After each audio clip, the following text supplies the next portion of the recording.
Mirusia, Angel of Australia. Which was how do I say his name? So Andre Rieu. Andre Rieu. The violinist, yes. From the Netherlands. Yep. And I have Dutch heritage. So. Oh, thank you so much. Lovely. Oh my gosh. Oh, my That do. is humongous. Yes, please. Oh, thank wow. All right. It's just the two of us. Holy crap. Yes, so Andre Rieu. Yes, Andre Rieu. So went and worked with Andre in 2007. I had just graduated from the Conservatorium of Music doing classical voice. Oh, wow. And I didn't know what I was going to do. I thought, where is this taking me? Where is this career taking me? I had one tour on the cards, which was a show called Scotland the Brave, and I was the soloist in Scotland the Brave. So it was, about January 2007, I sat down with one of my girlfriends and I said, I don't know where this career is headed because I have one booking. And the next week, Andre Rieu calls me out of the blue and says, I'd love you to come and join my company and tour with me around the world. And I did that for over a decade. A decade? Yes, and I moved to the Netherlands.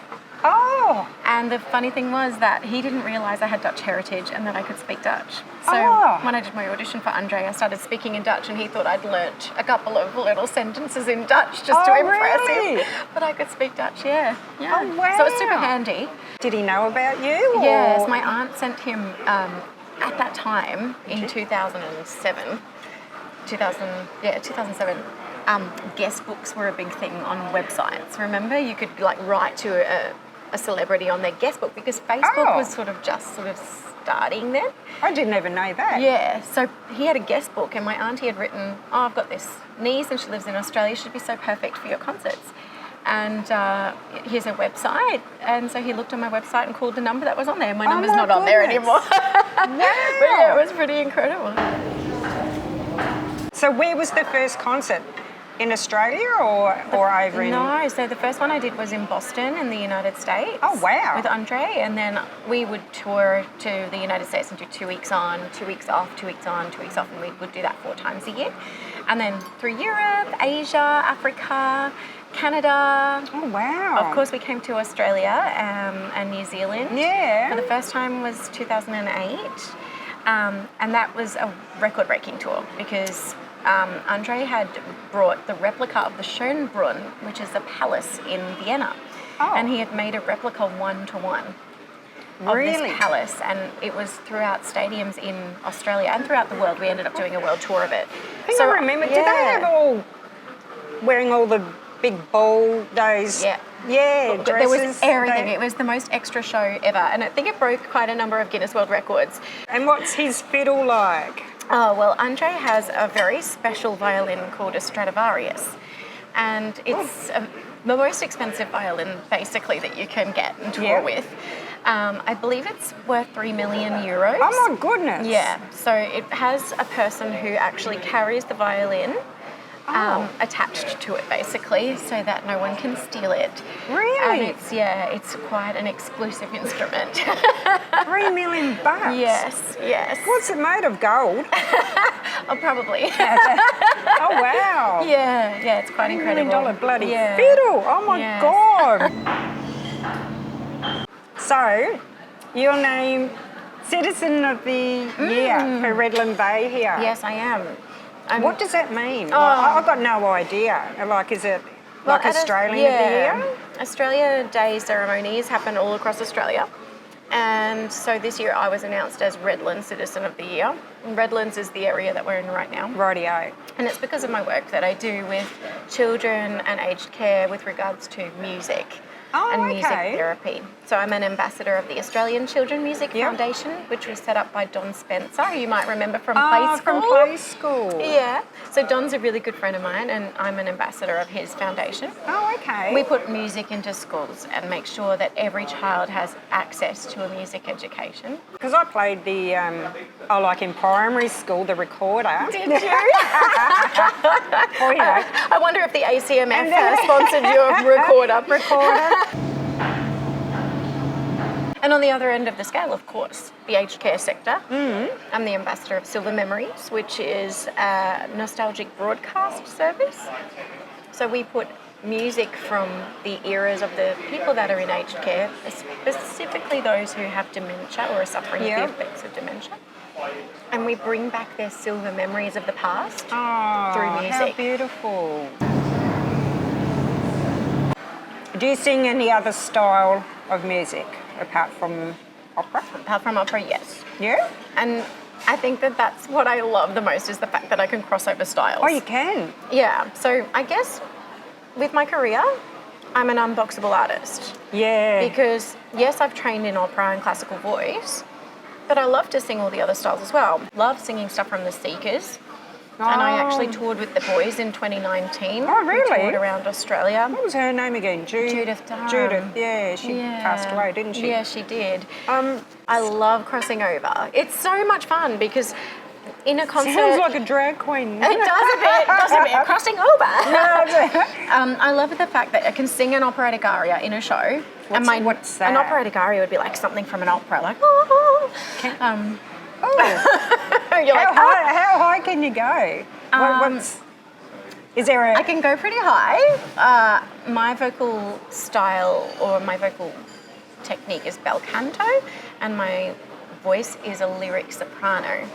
So there is one higher soprano, it's the coloratura soprano. That's the one that you hear that's like... Yeah. I'm not that. But I would have loved to have been. I mean, that's so much fun. Could you break class? I have. Is that true? It is. Well, it depends because it's got to do with the frequency. Mm-hmm. So if a certain frequency that you sing, and it doesn't have to be high necessarily, but it has to be the right frequency for that glass to break. And usually a glass that breaks would be a glass that has a fault in it anyway. So it'd just be like, But I have broken a light bulb. Oh my goodness, really? Yes, in a spotlight.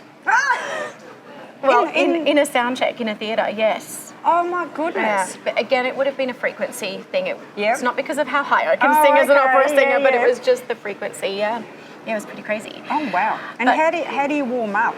Myself, I do a lot of humming, so sirens. We do lip rolls. Oh. And we use a straw technique often so that it's not as loud, but it's also like an express way of warming up your voice into a bottle of water, into the straw. Yeah. So you blow through. Yeah. And you vocalise into the straw, into the bottle. Geez, your husband would like that, wouldn't he? You're good with your mouth. Have you ever been starstruck by someone like? Yes. It is so embarrassing when you get... Have you ever been starstruck before? I don't know if I have. No, I don't think I have.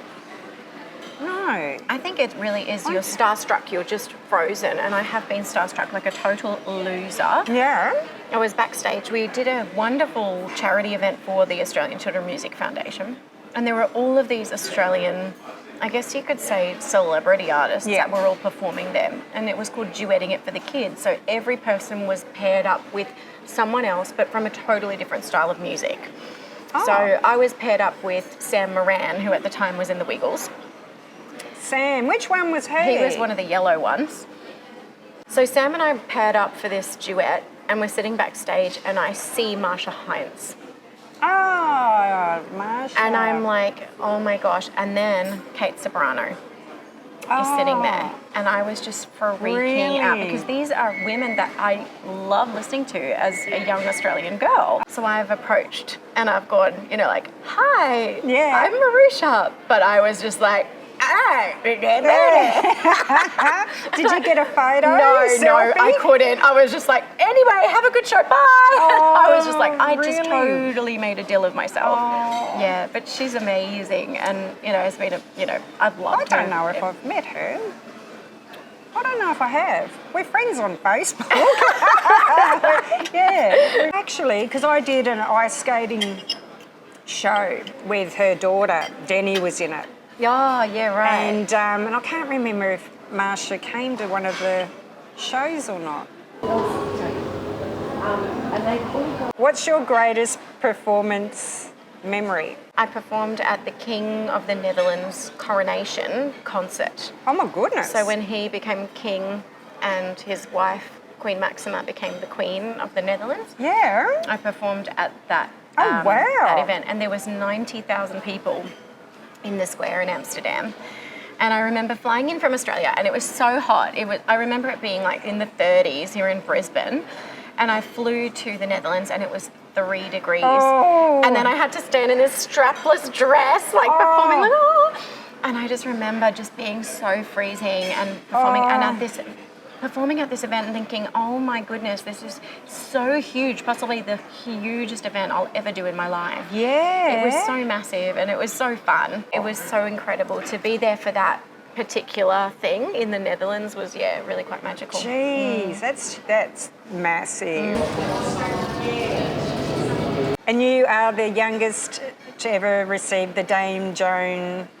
Sutherland. Dame Joan Sutherland. Sutherland award. That's right, yeah. And so what does that mean to you? Like, I was 21 when I won. 21? When I won that operatic award. Yeah. Which is very young in the scheme of things as an opera singer. Dame Joan Sutherland was an Australian opera singer. Yeah. And she was very, very famous around the world. She was a coloratura soprano, so she was the one doing all the... Oh, the big stuff. Yeah, she was a massive voice and just such a stunning crystal bell-like quality to her voice. Oh, wow. One I had always listened to, aspiring to be an opera singer myself. And then one day I just entered this competition thinking, look, I've got no chance. I'm 21, as if I'll be able to compete against these 30-year-olds that are all competing in this thing. And I remember coming there and I had been put into the finals. And I was like, they must just have me there as like a token young person or something, you know? Yeah, yeah. And I remember all these people were standing there, all of these competitors, and they were saying to me like, oh, so cute that you're here. Oh. Good luck next time. You know, it's so great that you're here. And then when they announced me as the winner, I was in shock because I thought, what? How is this possible? So have you recorded an album ever? Or? Yes, I just released my 12th album, which is a classical album called Classique. And I mean, I think 12. 12. Yes, I've got the recording bug. Unfortunately, I can't stop myself from going back into studio over and over again. But I've recorded a really diverse catalogue of music. I've recorded an album of Seeker's songs. I recorded an album called Songbird, which was sort of like a mishmash of different styles of music, but sort of showing my career and how I sort of grew my career from being a young girl singing country music. Wow. So Jolene from Dolly Parton, for example, is on there, to singing opera, so there's some Mozart on there as well. So it's quite a journey through music. How would I find that on Spotify? Most people like streaming services, so like, on every streaming service. And what's it called again? My latest album is Classique, so Classique. that's really an operatic album. A professional singer's competitive? Of course, there's a certain degree of competition. Yeah. I think it's a healthy thing, though. And you'd find it in any profession, even if you worked, you know, at a fish and chip shop. Yeah, that's right. You always strive. You're always competing. You're striving to be the best. To be the best. I think the great thing about working in music is collaboration. Yeah. And singing and performing with people who you normally wouldn't. Like I said before, with the Wiggles. And I have collaborated with the Wiggles, and there's a few clips on YouTube. Really? Of that. Just so much fun. I love the Wiggles. Yeah, so do I. I'm friends with, it's funny, I have all these friends on social media. I love that. Greg. Not Greg. Yeah, who's the blue wiggle man? Anthony, I mean. Yes. Anthony. We talk to each other through Instagram. I love that. Yeah, in the chats. That's so cute. You've got to meet all these people in real life. Take them all out for fish and chips. Oh, see, that's a bloody good idea. If you weren't a singer, what would have you done? When I was a young girl growing up in Australia, my parents are actually Dutch immigrants. So my first language was actually Dutch. And when I went to go to kindy, it was like, she needs to really speak English now. You know, how do we teach her English quickly? So out came the cassette tapes, and I mean, I'm showing my age now, but out came the cassette tapes. Don Spencer, Feathers, Fur Off Inns, and Peter Coombe with Spaghetti Bolognese. And I loved singing these songs along with Peter and along with Don. But I was learning how to speak English through music because that's the quickest way to learn a language is through music. Yeah, music is so important. But if I wasn't a singer, and I know how much I love singing and music and things like that, if I wasn't going to be a singer, I probably would have still delved into music somehow, maybe as a music teacher or, I don't know, I love producing. I'm a producer as well. I produce albums for other people as well as my own. Oh, wow. So Good on you. something probably still to do with music or helping people in some way. Before I did Big Brother, I always used to say, I'm going to do something, but I don't know what it is, or always had this feeling. And I always say I'm going to win the lotto. Oh my gosh. So bloody hurry up. I always say, I'll stick around with you, then we'll buy a lotto ticket together. Oh, look, it's 40 million on Thursday. It hurts. I'll keep trying. Do you get nervous? Nervous. Yeah, I get really nervous if I don't know properly what I'm doing. If I have rehearsed something and I'm totally aware of what I'm doing and I'm fine, no issues. I'm calm as anything. Yep. But I get nervous if I'm thrown a song and they're like, can you sing that tomorrow? And I'm like, I have to learn this overnight. And that's when I get a bit nervous because I think, I could make a mistake here because I haven't had enough time. And I get more nervous when I know somebody is in the audience that I know. Oh, wow, yeah. So I can perform for thousands of people, 90,000 at in Amsterdam. But as soon as there's one person there, like my dad or my mom or, just a random celebrity or something, I'm like, I've got to put on a really good show today. Oh my gosh. Do you get nervous? When I'm doing interviews and things, my biggest fear is swearing. Because I swear so much. I remember when I went on Kerry and Kennelly's, because that was morning show, and I know it's live, and I'm like, in my head, don't swear, don't swear, don't swear. Have you ever had a bad performance? So we were in Mexico City, and Mexico City at the Auditorio Nacional, the venue and where we're situated in Mexico City is very elevated above sea level. I believe it's 1,500 metres above sea level. Oh, okay. So your oxygen levels are quite... like it's voice? You're breathing lightly because it's. So, but if be you like have going to up sing, Mount Everest or something. I know, it's like, and it's you feel it when you're walking up and down stairs. I'm singing Time to Say Goodbye.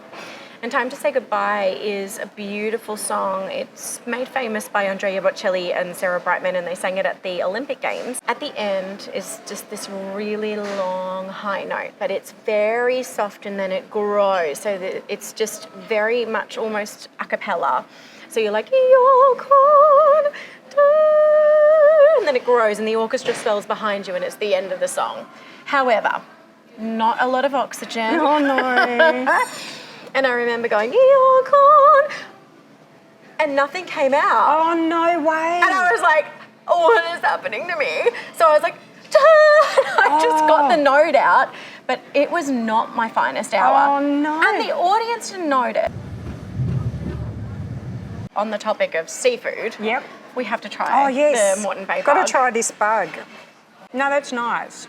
So this is what you're famous for here? This is, we're right on Moreton Bay, and I live here in Cleveland, and we go out on Moreton Bay all the time. If it's weekend, we jet out with our jet ski, and we go island hopping. Oh, wow. It's just such a lovely place to live. Have you tried crayfish? Yes, I have. It's kind of a similar kind of vibe, isn't it? And lobster as well. I just find this is a bit saltier somehow. It is salty. Have you got any merch that you want to plug? Oh, well, obviously my new album, Classique, is out now. So if you don't know anything about opera, then I think it's a nice little intro into what opera is. Because I sing some of the world's most famous operatic arias and classical songs. I got kicked out of the choir at school. So I can't sing for shit. But I'll have to have a listen. Yeah. I would love to see your reaction, actually. Oh, should film it. Yeah, film a reaction to listening to opera. So the merch is the album. Yes, the new album. And I've also brought out a vinyl of it. Oh, really? Yeah, it's my first time bringing out a vinyl, and it is so exciting to have a vinyl in your hands that's yours, and you go, what? How good's that? I know, I remember listening to my parents' vinyls when I was younger, of the Seekers and also what the Mamas and the Papas and Neil Diamond, all of these records that they had in their collection, and now I was able to give to my parents my own record and say, here, this is for your collection. How good's that? Have you got any of those gold ones that go in yes, plaques? What are they? A few of those. What are they?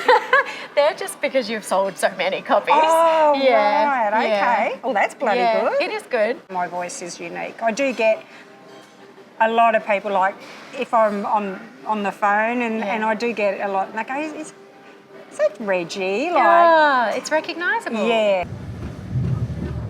Mirusia? Sorry. Oh my goodness.